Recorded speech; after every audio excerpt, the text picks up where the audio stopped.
இந்த எந்த துவாவானாலும் சரி, பொதுவாவே இந்த கையை உயர்த்தி அல்லாஹ்ட்ட கேட்கிறதா இருந்தா அதுக்கு ஒரு முறை கவனிக்கணும். அந்த முறை கவனிக்கப்படாவிட்டால் நம்முடைய எந்த துவாவும் அல்லாஹ்ட்ட ஏற்றுக்கொள்ளவே பட செய்யாது. என்ன முறை?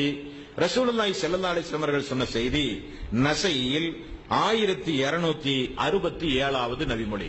நாம எப்பட்ட அல்லாஹ்ட்ட துவா செய்யும் போதும் முதலில் யார்கிட்ட கேட்கிறோமோ அந்த அல்லாஹ்வை முதல்ல புகழணும்.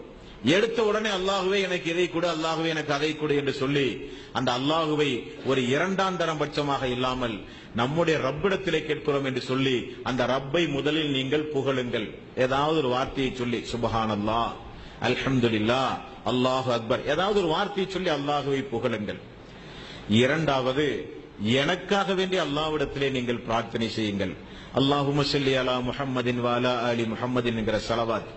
இந்த ஸலவாத்தை இரண்டாவது நீங்கள் சொல்லுங்கள். மூன்றாவது உங்களுடைய பிரார்த்தனைகளை கேளுங்கள். யார் ஒருவர் அல்லாஹ்வின் மீது அல்லாஹ்வை புகழாமல், யார் ஒருவர் என் மீது ஸலவாத்து சொல்லாமல் பிரார்த்தனை செய்கிறார்களோ அவருடைய பிரார்த்தனை வானத்திற்கு மேல் செல்லாது என்றார்கள் ரசூலுல்லாஹி ஸல்லல்லாஹு அலைஹி வஸல்லம். அப்ப பிரார்த்தனை செய்கிற ஒவ்வொரு சகோதர சகோதரிகளும் இது போன்ற இடங்களில் பிரார்த்தனை செய்யும் போது அல்லாஹ்வை புகழ்ந்து அல்லாஹ்வுடைய ரசூலின் மீது ஸலவாத்து சொன்ன பிறகு நமக்காக பிறருக்காக செய்யும் போது வானவருடைய துவா நமக்கு கிடைக்கும் என்கிற சிந்தனையோடு பிறருக்காக, சமுதாயத்திற்காக, நமக்கு முன்னால் மரணித்து போன நல்லவர்களுக்காக எல்லாம் நாம் பிரார்த்தனை செய்ய வேண்டும். பிரார்த்தனை செய்வதற்கு முன்னால் அல்லாஹ்வை புகழ்ந்து ரசூலுல்லாஹி மேல ஸலவாத்து சொல்லி பிரார்த்தனை செய்ய வேண்டும்.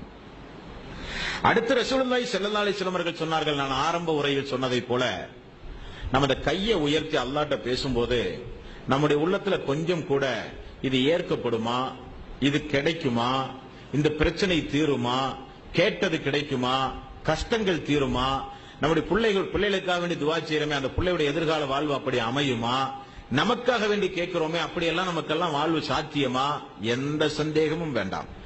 ரசூலுல்லாஹி ஸல்லல்லாஹு அலைஹி வஸல்லம் அவர்கள் சொன்ன செய்தி அஹ்மதில் 10709வது நபிமொழி. அல்லாஹ்வுடைய ரசூல் சொன்னார்கள், ஒரு அடியான் அல்லாஹ்விடத்தில் 2 கரத்தை உயர்த்தி பிரார்த்தனை செய்யும் போது அல்லாஹு தஆலா அவனுக்கு 3 வழிகளில் பதில் சொல்லியே தீருவான். அல்லாஹ் அடியார்கள் 2 கரத்தை உயர்த்தி பிரார்த்தனை செய்யும் போது அல்லாஹ் எப்படி பார்க்கிறான் தெரியுமா?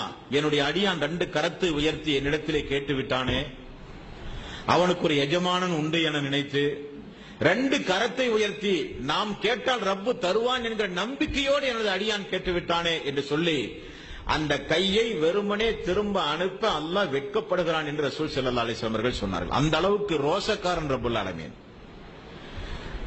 அந்த அளவுக்கு ரப்புல் ஆலமீன் ரோசக்காரன். அப்ப அல்லாஹு தஆலா 3 வழிகளில் பதில் சொல்கிறான். ஒன்று, ஒரு சில நபர்களுக்கு அல்லாஹு தஆலா கேட்டதை கொடுத்து விடுவான். இது நம்முடைய வாழ்க்கையில நிறைய நடந்திருக்கு. யாரும் இல்லைன்னு சொல்ல முடியாது. நான் துவா கேட்டு ஆயுள் காலத்துல ஒண்ணுமே நடக்கலன்னு யாரும் சொல்ல முடியாது. ஏதாவது சந்தர்ப்பங்கள்ல ஒரு சில காரியங்கள் நடந்திருக்கும். கேட்டதை கொடுப்பான். இரண்டாவது, நீங்கள் ஒன்றை கேட்கிறீர்கள், ஆனால் உங்களுக்கே தெரியாமல் உங்களுடைய விதியில் நாளைக்கு உங்களுக்கு ஒரு தீங்கு நடக்க போகிறது என்று இருந்தால் அல்லாஹ் என்ன செய்வான் தெரியுமா? இன்றைக்கு அடியான் இதை கேட்கிறான், ஆனால் நாளைக்கு அவனுக்கு ஒரு விபத்து அல்லது ஒரு நோய் அல்லது ஒரு தீங்கு அவனுக்கு வரப்போகிறது. இதை கொடுப்பதா அல்லது தீங்கிலிருந்து அவனை காப்பாற்றுவதா என்றால் அவனை அந்த தீங்கிலிருந்து காப்பாற்றுவதுதான் நல்லது என்று சொல்லி நம்முடைய பிரார்த்தனையின் மூலம் விதி மாற்றப்படுகிறது. நல்ல தெரிந்து கொள்ளணும் நீங்கள். நம்முடைய பிரார்த்தனையின் மூலம் நமக்கு விதி மாற்றப்படுகிறது. ஒரு மனுஷன் நம்மள்ட்ட வந்து ரொம்ப உடம்பு சரியில்லைன்னு சொல்லி, ரொம்ப பசிக்குதுன்னு சொல்லி ஒரு மனுஷன் நம்மள்ட்ட வந்து கொஞ்சம் உணவு கேட்டு யாசகம் கேட்டு நிக்கிறான்.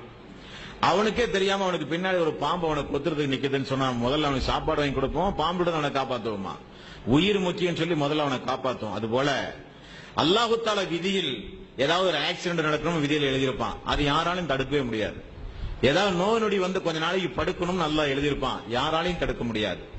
ஏதாவது ஒரு மன வருத்தம், ஒரு கஷ்டம், ஒரு கவலை வர்றத அல்லாஹ் விதியில் எழுதி வச்சிருப்பான். அடியான் பிரார்த்தனை செய்யும் போது அவன் ஒன்றை கேட்டுக்கிட்டே இருப்பான். ஆனா அல்லாஹ் என்ன செய்வான்னா கேட்டதை ஒரு சில நேரத்தில் கொடுப்பான், ஒரு சில நேரத்தில் அவனுக்கு வரக்கூடிய தீங்கிலிருந்து அல்லாஹ் அவனை காப்பாற்றி விடுவான். மூன்றாவது ரசூல் ஸல்லல்லாஹு அலைஹி வஸல்லம் அவர்கள் சொன்னார்கள், அப்படி கேட்கும் போது கேட்டதை கொடுப்பான், அல்லது வரக்கூடிய தீங்கிலிருந்து அவனை காப்பாற்றுவான், அல்லது விதியில் அல்லாஹு தஆலா அவனுக்கு இதை இத்தனாம் மாசம் இத்தனாம் தேதி இந்த வருஷத்துல கொடுப்போம் விதியில மாத்தி எழுதிடுவான். அப்ப பிறகு தருவதாக அல்லாஹ் வாக்களிப்பான், அல்லது உடனே கொடுப்பான், அல்லது தீங்கிலிருந்து காப்பாற்றுவான். ஒன்றுமில்லையா, அவன் கேட்ட பிரார்த்தனைக்கு மறுமை நாளில் அவனுக்கு அல்லாஹ் பாவ மன்னிப்பு வழங்கி சொர்க்கத்திற்கு அனுப்புவான் என்று ரசூல் ஸல்லல்லாஹு அலைஹி வஸல்லம் அவர்கள் சொன்னார்கள். பிரார்த்தனையின் மூலம் இது நடந்தே தீரும். இது அல்லாத ஒரு பிரார்த்தனையும் இஸ்லாமிய மார்க்கத்திலே கிடையாது. ஆக அல்லாஹு தஆலா இவ்வளவு வகையான பாவ மன்னிப்புகளையும் இவ்வளவு வகையான அந்தஸ்துகளையும் பிரார்த்தனை செய்யும் போது நமக்கு வைத்திருக்கிறான் என்பதை இந்த இஸ்லாமிய சமுதாயம் தெரிந்தால் அல்லாஹ்வை விட்டு வேற யார்ட்டையா போய் துவா செய்வாங்களா? ஒரு காலம் செய்ய மாட்டார்கள். ஆக துவாவினுடைய இது போன்ற ஒழுங்குமுறைகள் இந்த மனித சமுதாயத்திற்கு அடிக்கடி நினைவு கூறப்பட்டுக் கொண்டே இருக்க வேண்டும். அடுத்தது, நபிகள் நாயகம் ஸல்லல்லாஹு அலைஹி வஸல்லம் அவர்கள் சொன்னார்கள், இதெல்லாம் துவா யாரோட துவா அங்கீகரிக்கப்படும், எந்தெந்த நேரங்களில் அங்கீகரிக்கப்படும், எப்படி கேட்க வேண்டும், கேட்கும் போது எப்படி எல்லாம் பதில் கிடைக்கும், இதைத்தான் நம்ம பார்த்தோம். இப்ப பார்க்க போற விஷயம் எல்லாம் என்ன தெரியுமா? துவா கேட்கும் போது நமக்கு கிடைக்கக்கூடிய ஏராளமான நன்மைகளையும், துவா கேட்கும் போது அல்லாஹ் எந்த அளவுக்கு சந்தோஷப்படுகிறான் என்பதை இப்ப நம்ம பார்க்க போறோம். முதல்ல 2வது அத்தியாயத்தின் 222வது வசனத்தில் அல்லாஹ் ரப்பல் ஆலமீன் சொல்கிறான், அல்லாஹ்விடத்தில் பிரார்த்தனை செய்து திருந்துவோரை அல்லாஹ் ரப்பல் ஆலமீன் நேசிக்கிறான்.